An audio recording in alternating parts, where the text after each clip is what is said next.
जय भीम, नमस्कार। आप देख रहे हैं दलित दस्तक में हूँ अशोक दास। और ब्रांडाइज में जो कॉन्फ्रेंस हुई है, उस कॉन्फ्रेंस के पीछे जिस शख्स का हाथ है उनका नाम है लॉरेंस साइमन, जो हमारे साथ हैं, और अजय संपत जी हैं जो उनके साथ लंबे समय से काम कर रहे हैं, सेकेंड पोजीशन पे हैं यहाँ पे। और जो पूरा प्रोग्राम हुआ 3 दिन तक चला, जिसमें चीफ जस्टिस ऑफ इंडिया ने की नोट स्पीकर थे, उन्होंने दिया। इस तमाम इसके जो एक परिकल्पना है उसके पीछे ये थे। और ये 6th इंटरनेशनल कॉन्फ्रेंस थी of the unfinished legacy of doctor Baba Saheb Ambedkar. और जो subject was the law, caste and the pursuing of justice. Sir, now conference is over. Yes. You are now feeling relaxed. Okay. How you see this all conference? 3 days is over. Well, you are right. I can relax because it was very, very intense, the planning and the implementation, of course, but very, very worthwhile, of course. And the Chief Justice was very kind in coming to the university. He came to the United States specifically to be at this conference. And he could not have delivered a more historic address on kind of the social mission of the courts. And so I'm delighted, and we had a very good turnout from many people from India and other nations in South Asia, and from the UK and the EU, and so I'm just absolutely delighted. What is the outcome of this conference? Well, the objective, I can put it maybe that way, the objectives of these conferences and our academic journal, which is an open access journal on caste, a global journal on social exclusion. Yes. The objective is to raise both within American academia as well as internationally the issue of caste, and to help to make it a legitimate study, a field of study, which it has had, it's not always been seen that way from academic Yes. institutions in India. Gee. So I think from that point of view, having a conference of this kind, and particularly with the legitimacy that the Chief Justice and others here have given the conference is helps us to achieve that mission. Okay, why did you finalize this subject, law, caste, and the pursuing of justice? How is this important? Well, each year of the conferences, and this is the 6th conference Yes. on the what we call the unfinished legacy of Dr. Yeah. B.R. Ambedkar. Each conference has had its own theme. So this one seemed to be overdue, if you will, because we haven't really had any conferences dealing specifically with law and constitutional issues. And also, quite honestly, because we invited the Chief Justice and didn't know whether he would accept, but he did. And so it made perfect sense that it obviously, if he's going to be keynote the conference, that it needed to be on law, caste, and the pursuit of justice. For a long time you are working on Ambedkar, you know about him, you talk about Yes, him. yes. When you started to know about Dr. Ambedkar, and what changed Dr. Ambedkar thought in your life? Well, when did I first, let me put it this way, that my first visits to India were in the, probably around 1980. Yes. And though I never lived in India, I burned that year. I suspected that, as I suspected that.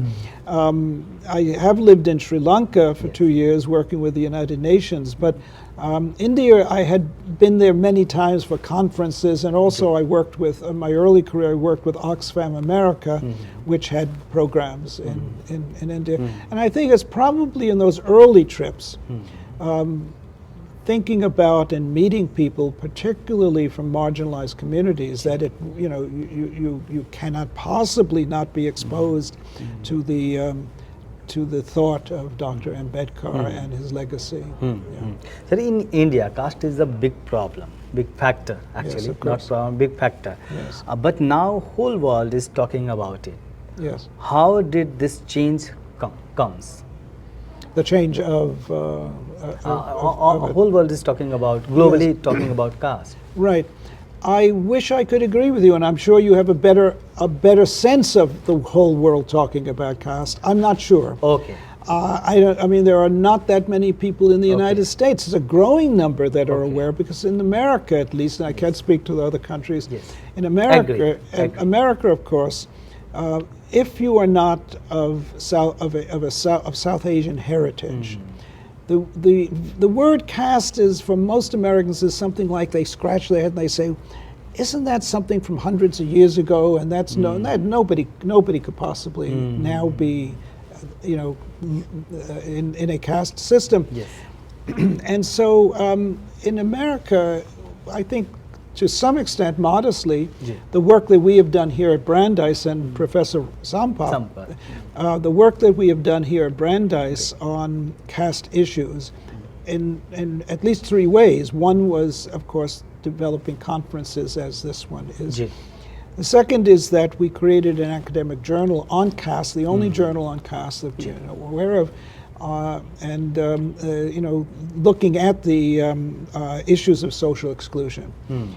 And we did that to try to raise the issue, as I mentioned before, to raise awareness in academia, but also in the general public, right, that caste does exist, and it is a very serious issue. And the third is that if caste existed, even among some of our students here who have come in to study from India, Yes. or other countries where caste is prevalent, that we began to think that, well, we should actually study what the impact of caste on campus is, okay? And that led, and Professor Sampath was one of the leaders of this, that led to Brandeis becoming the first university in the United States to incorporate caste into our non-discrimination policies. Yes. Right? My next question is that, but you answered. Right. Well, thank you. I anticipated that maybe. And that was very important for us, of course. And it also became very important because when we did this, and a lot of press attention was paid to that, we began to receive lots of inquiries from other universities, sometimes embedcorite groups, student groups and faculty groups, and sometimes from senior administrators, saying a few things. First of all, why did you do this? Not that they were opposed, because they didn't know much about caste. Okay? So why did you do this? It seemed interesting, but they wanted to understand it. And then how did you go about it? If you were concerned about that kind of caste on campus, any kind of negative impacts of that, they began to wake up to the idea that, you know, if we don't know much about caste, it's a hidden reality. And maybe that hidden reality also is a hidden discrimination, right? And so they really began to mobilize more so now with respect to the aim of incorporating caste specifically.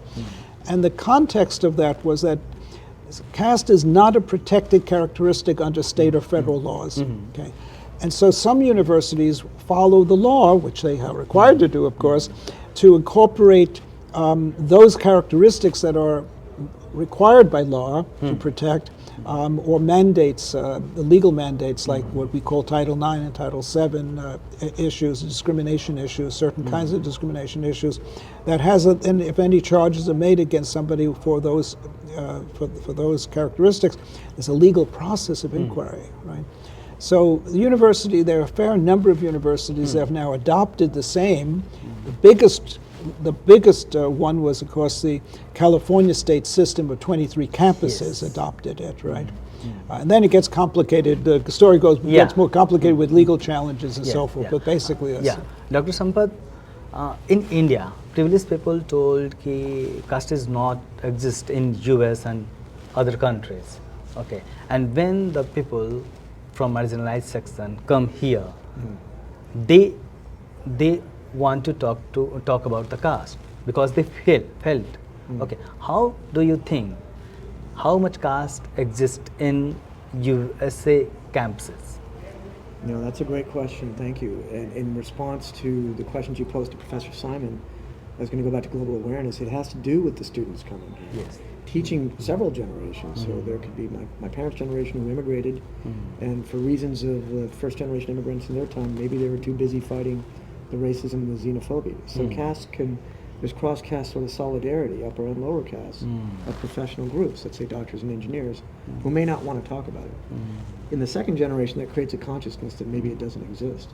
But when the students come over from the South Asian context, particularly the Indian context, and it's not just telling their stories, but the idea is that perhaps what is being what originates there gets exported to other contexts, and so it becomes a very real matter. And those of us that work on social exclusion anyway, then start to become more aware. The other piece is, I feel there's a solidarity between different type of anti-oppression movements around the world. So, for example, here in the last 12 years, Black Lives Matter has been, the significant movement of our times to fight racism, particularly for black people. But that speaks to, students who may come over and try to understand that movement, say, well, wait a minute, I have my own movement back in my own context. How do they create a dialogue? And then we get to be a part of that. So I think there are a number of reasons as to why, you said why now, this is happening. And I do think that where the global diaspora of South Asians are, there's probably some conversations, at least in democracies around the world. Yes, I bet that's true. Where this is an issue. This is the 6th conference, Professor Simon. What did you achieve in last years? Well, my goodness gracious. The first 3 conferences were held at Brandeis, right? And what did we achieve in the third? I'll give you an example. We had a person just before our conference who was appointed the senior vice president for diversity, equity, and inclusion. He came to the conference. And Raj and I had already talked with him even before that, I think, because didn't you participate in that about caste issues, right? But after the conference, he came up to me and said, I'm a professional in issues of discrimination against groups, right, or individuals. And he says, this has been such an eye-opener for me because I never understood anything about caste really, and the fact that there was a discrimination even on campuses, right? So if the conference achieved nothing else, right, it made a new, very senior member of the Brandeis administration not only conscious of it, but motivated. And we began, and he organized and we helped a task force on caste on campus, and we looked into whether there is any issue on caste on campus, and so forth. And that then really led to the decision of the senior administration to incorporate caste into the non-discrimination harassment policies, right? So if the conference did nothing else, that began kind of a movement within American universities to confront that, right? So I'll leave it at that, but there are many other, in an endeavor like this, there are many impacts that we may never even know about, right? Okay. I have just 2 last questions. Yeah, of course. Brandeis University is the first university who include caste as a protected category. Yes, first university in the United States. Thank you so much for that. Yes, of course. How are you helping the unprivileged people of India? Oh goodness, that is a very, very big philosophical question, and maybe a very practical question that it would take me several hours to talk about. And I would turn that to my colleague here. Well, one indirect effect is this is the gathering place, as you saw, for the conference participants to come from India, from South Asia, perhaps around the world. India including South Asia. And this is like a place to congregate and experience solidarity, collaborate in terms of research. The conference is uniquely designed because of the vision of Professor Simon and Thorat, that of course academics, because it's an academic institution, is there to discuss their research. But from day one, we were sure to bring in activists and civil servants, the policymakers. You see the legal framework, and that we have a shared sort of idea of where do the ideas reach the praxis. And Professor Simon, for decades, me less time, we've had the privilege to meet the heads of NGOs and those that are involved in active social movements. They come here for study, but they come to the conferences and then we try to connect the dots. What we have to do in our world as academics, we work in a graduate school of social policy. So teaching and research are foundational, but we don't feel the impact unless it connects to the outside world in terms of shaping policy. But in this case, even the Chief Justice himself said that we're talking about social transformation, lived experience of social transformation. Absolutely. And I think the conference embodies that. Yes. You and Mr. Thorat and you both are working together. Yes. What is your future plan? Well, to try to continue doing the same and building on it for a greater impact. Okay. Okay. Okay. Thank you so much. Thank you so much, sir. Okay. Thank you so much. It's my honor to talk No, to no. you. Thank you. Thank you for. Thank you your- so much and all the best for Thank you. all. Thank you very much. And okay Okay. तो ये थे professor Simon और ये थे राजेश संपत जी, जिन्होंने तमाम जो काम है इस डिपार्टमेंट का, जिस तरीके से इसको शुरू किया गया और जिस तरीके से ये बहुत इम्पॉर्टेंट है कि इन्होंने कास्ट को समझा, और यूएस में पहली यूनिवर्सिटी है ब्रांडाइज यूनिवर्सिटी जिन्होंने कास्ट को प्रोटेक्टेड कैटेगरी में रखा। देखते रहिए दलित दस्तक। जय भीम।